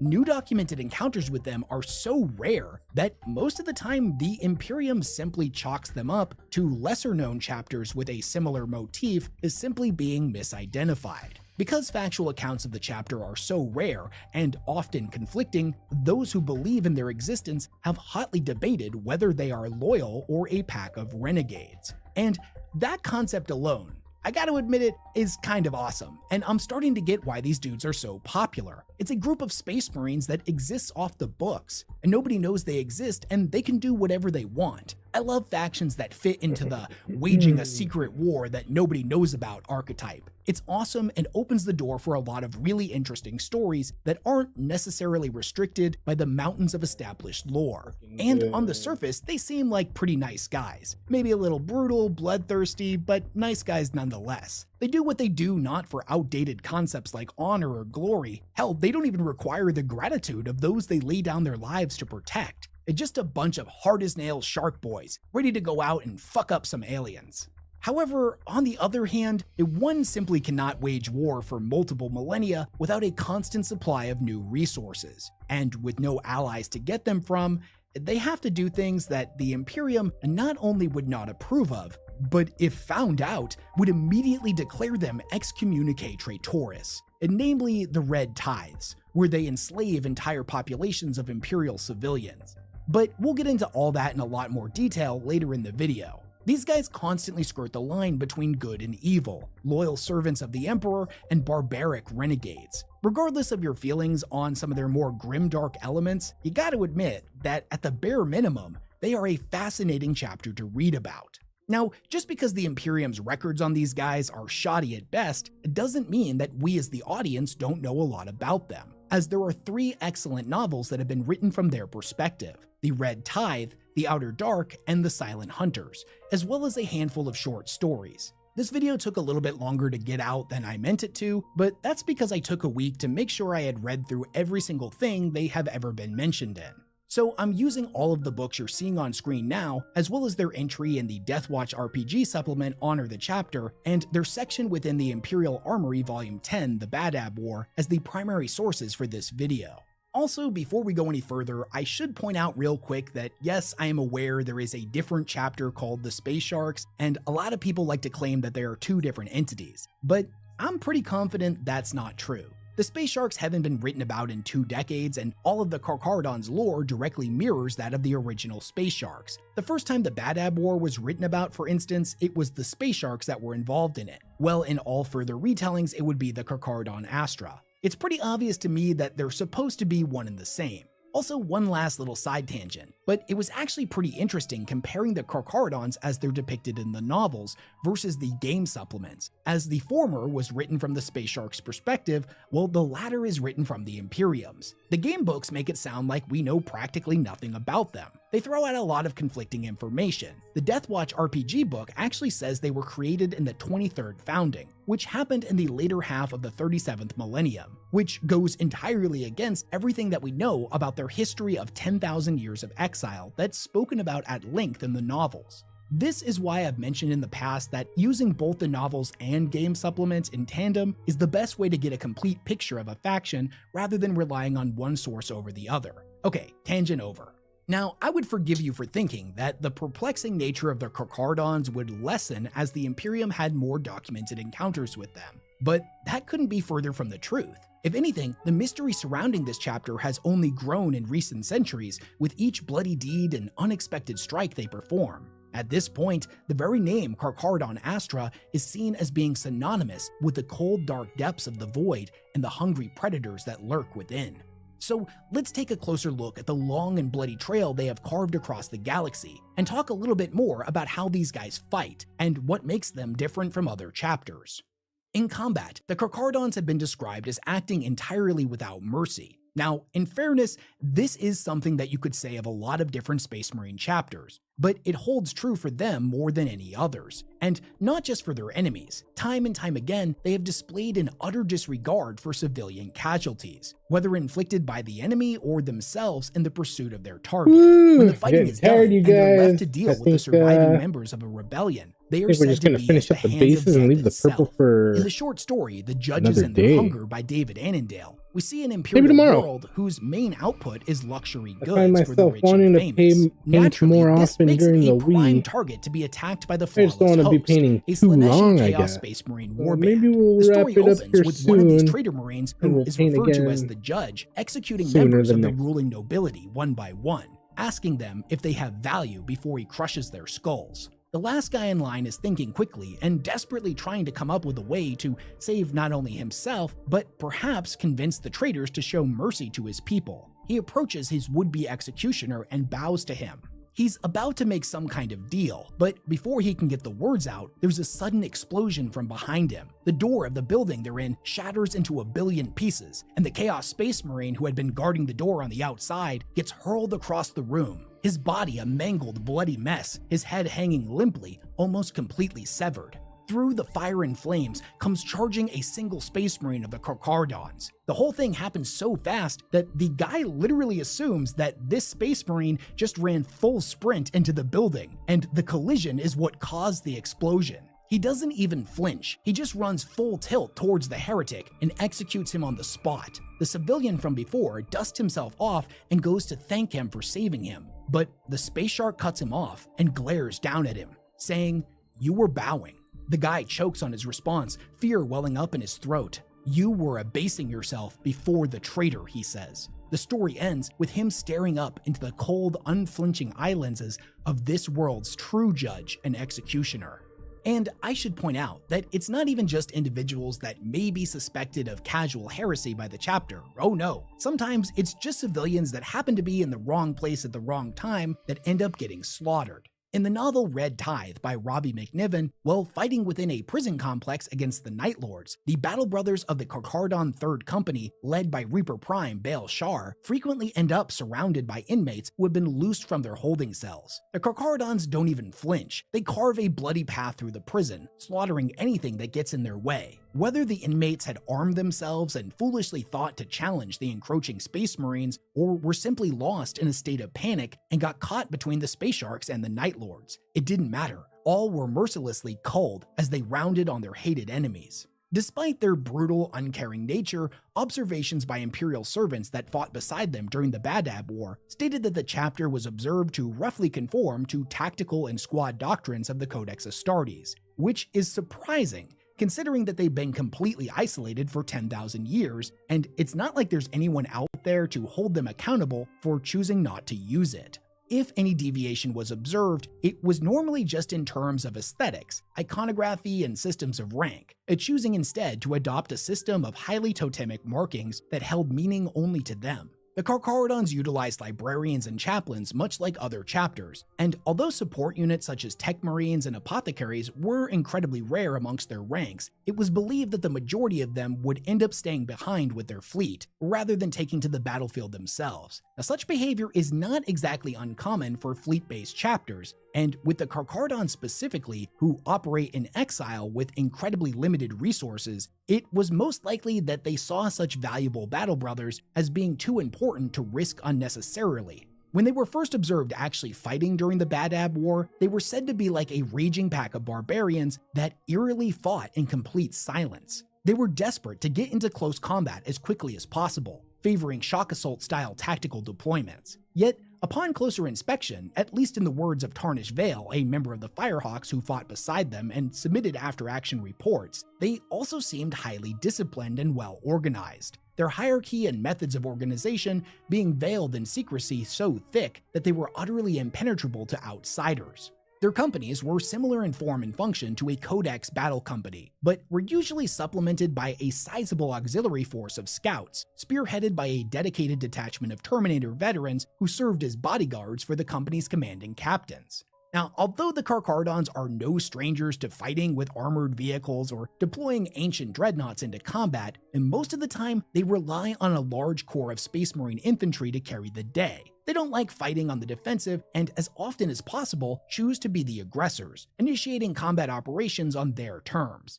They have demonstrated a complete disdain for any kind of protracted engagement, instead preferring to approach their targets with extreme speed or stealth in order to fully capitalize on the element of surprise. Now, this is where all of those scouts come in. These Space Marines in training will move ahead of the main force via land speeder or attack bike in order to probe enemy positions and identify weak points. Once they've identified a suitable vector of attack, their Carcharodon forces will hammer said weak points with an overwhelming strike. Now, under normal circumstances, a Space Marine battle company may choose to bombard the enemy from afar or send in an armored spearhead, but not the Space Sharks. They want to catch their enemies off guard and hit them with an overwhelming surprise of drop pods, Thunderhawks, and mass teleportation. These assault forces are traditionally made up of a mix of tactical Marines, assault Marines, and Terminator veterans, the Marines moving quickly to close ground between them and their foe, engaging in hand-to-hand combat and unleashing the firepower of their weaponry at nearly point-blank range, even if those weapons are a Devastator squad's multi-meltas or las cannons. It doesn't matter what type of Marine they are, whether they're a member of an aforementioned Devastator squad or a dedicated assault unit. Every single Carcharodon was observed carrying a plethora of vicious melee weapons, whether they be humble bayonets, blades, or chain weapons, the latter being a favorite amongst the chapter for the shock value they hold when they rip and tear into the foe. And speaking of ripping and tearing, having their armor splattered in the enemy's blood is an act they refer to as a bloodening, and it holds great significance amongst the chapter. In fact, they've got these Terminators known as the Red Brethren that are said to be the right hand of Tiberios the Red Wake, the Carcharodon chapter master. They work alongside other Carcharodon companies and will follow the orders of their respective captains. But at the end of the day, their loyalty is to the Red Wake first and foremost. If the goals of the captain ever deviate from what the goals of the Red Wake are, they will always defer to the chapter master. With the artwork on screen, you may be wondering why they're called the Red Brethren if their armor is normally pearly white. And don't worry, that doesn't last for very long. Here's a quick demonstration of what happens in just a few moments after they've been deployed. There we go, much better. Unlike with other Terminators used by the chapter, the Red Brethren are called in by a company master after their unit has already engaged in combat. They can only be deployed once, and then that element of surprise can't be used again. So it's critical that the company master deploy the homing beacon at the absolute perfect moment. The Red Brethren have demonstrated getting pretty pissy in the past if they feel like they were called in too early. Anyways, back to our Carcharodon assault. So I want you to imagine this. You're a military force. You're dug into a fortified position, and you're no stranger to what comes next. The enemy's going to utilize some siege equipment, maybe make an artillery strike or two, and send in some heavy armor to try to break their way in. They're going to launch a bunch of probing attacks to try to root you out of your position. What you're not expecting, however, is everything to be quiet and still one moment, and in the next, you've got dozens of drop pods coming in right on top of you, unloading a bunch of chainsaw-wielding super soldiers that kick the doors down and run at you full sprint. Terminators teleporting in all around you, their guns already firing before they even finished materializing. You look around and you're like, Jesus Christ! Just as a dude eviscerates you with a chain axe. I'm not gonna lie to you. As straightforward, unsubtle, and barbaric as this strategy may seem, more times than not, it tends to be pretty damn effective. And in the rare few times that it isn't, the Carcharodons will suddenly retreat just as swiftly as they arrived, fading from the battlefield like a ghost and leaving their prey wounded and bloody as they circle around for another strike. Whether that retreat was not needed or the second strike proved to be even more successful, eventually the Carcharodons will press the attack further, committing themselves fully to the assault as they dig in deeper, ripping and tearing at the enemy's vitals in order to inflict as much carnage as possible. This is when their true brutality is unleashed in force, and they seldom leave any survivors. Their pattern of attack is actually eerily reminiscent to how great white sharks hunt. They lurk in the deepest, darkest part of the water, just out of sight, studying their prey and waiting for the perfect moment to strike. When that moment comes, every single muscle in their body reacts to propel it straight upwards, taking their prey by surprise in a single devastating bite, either killing them instantly or leaving them crippled and wounded, unable to defend themselves as it moves in for the killing blow. Use Hydro Boost Water Cream, 9 times the hydration, for replenished, dewy, glowy skin. Grab at your nearest store today.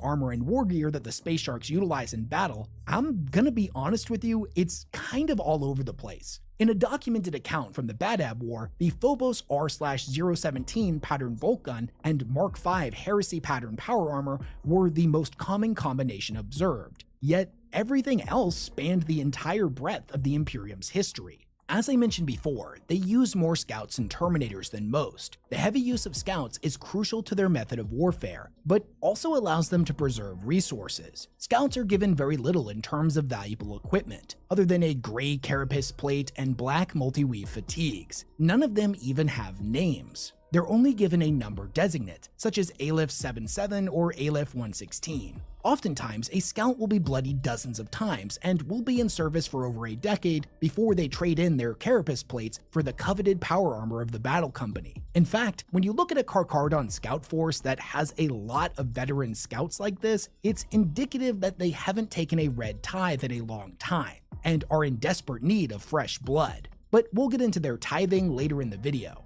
Most of the suits of Terminator armor that they have been clearly modified or augmented in strange, unorthodox ways in order to keep them combat operational. Old wounds and the scars of hundreds of battles can be observed on their surface, and most having been repaired enough to keep them functioning, but under normal circumstances, this would not be considered worthy of Imperial standards. They are a chapter functioning with limited resources, as will become a major theme throughout this video. And when it comes to their equipment, they have to use what they can get and maintain what they already have. They don't have the luxury of having a bunch of fancy special issue equipment that is unique to them like other chapters do. Though, that being said, there are a few things we can look at that make the Space Sharks stand out. First and foremost, they have an affinity for chain weaponry, as I mentioned before, most of which sport teeth in the shape of shark's teeth rather than the traditional chain teeth. At times, they will add a stylistic fin to their pauldrons or helmet to denote rank, and amongst their librarians, they do have a couple of psychic powers that are unique to them, and in my personal opinion, they're kind of amazing.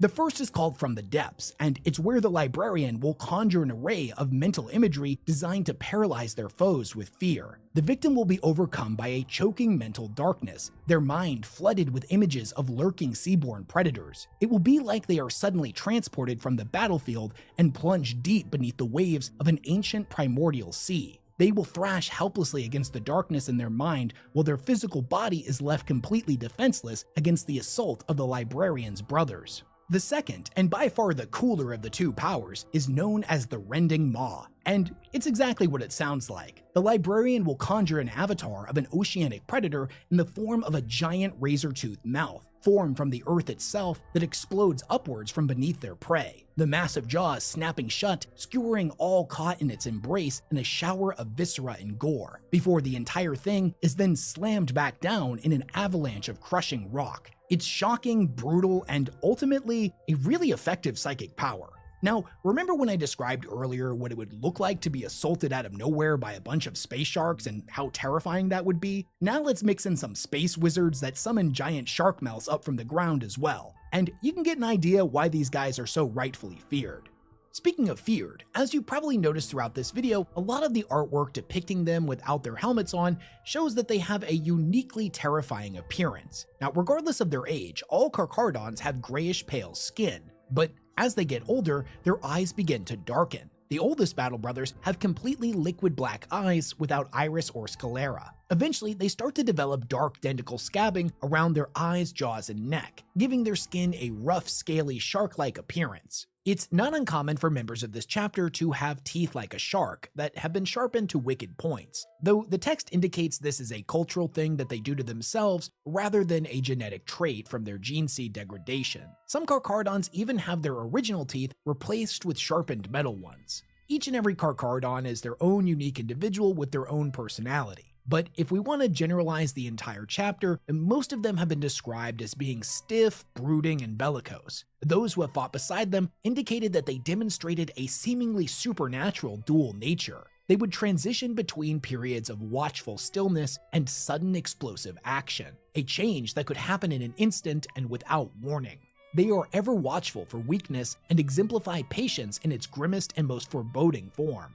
A Battle Brother may stand stock still for hours or even days at a time, never speaking and sometimes not even appearing to breathe. They simply wait, whether for orders, a task to perform, or their foe to show weakness. Now, some people confuse this for sloth, and that's a deadly mistake to make. They are unafraid to spend as long as it takes to analyze an enemy, to wait until he makes a critical error that they can exploit. When such a flaw emerges, they explode into furious action, tearing at their opponent with a savagery that seems completely at odds with their earlier inactivity. This sudden jarring shift between quiet caution and extreme bloodlust is a hallmark trait of the chapter in more ways than one. Silence is something that they venerate in their culture, something that's featured in much of the chapter's indoctrination rituals, their founding texts, and their chapter dogma. They use the quiet time between engagements to contemplate their place within the chapter and mentally prepare for the coming fury. To further enhance these periods of quiet meditation, they utilize their layman's ear in a unique way, to cancel out the roar and rattle of their ships or anything else that may intrude upon the serene stillness of the void. Chapter 3, verse 11 of the Veil of Stars, which is one of their foundational texts that was penned by their first Shademaster in the early years of exile, states that solitary silent contemplation offers the best opportunity for revelation. This is why when they pray for guidance from the Void Father, they often do so alone. And following these teachings, many Battle Brothers take up vows of silence for long periods of time. These vows are taken very seriously by the chapter, but sometimes they will be allowed to set them aside. Setup's looking good. How many have you done so far? Like when one of their brothers is on trial and their testimony either vouching for or condemning their conduct is needed. 3 that are finished. Such is what happens in the opening chapters of the novel and Silent 3 Hunters. that have the Now, base it said that paint Carcharodons never only. speak in battle. The chapter is famously silent at all times. Right now we just did but 3 this base isn't painted exactly ones. true.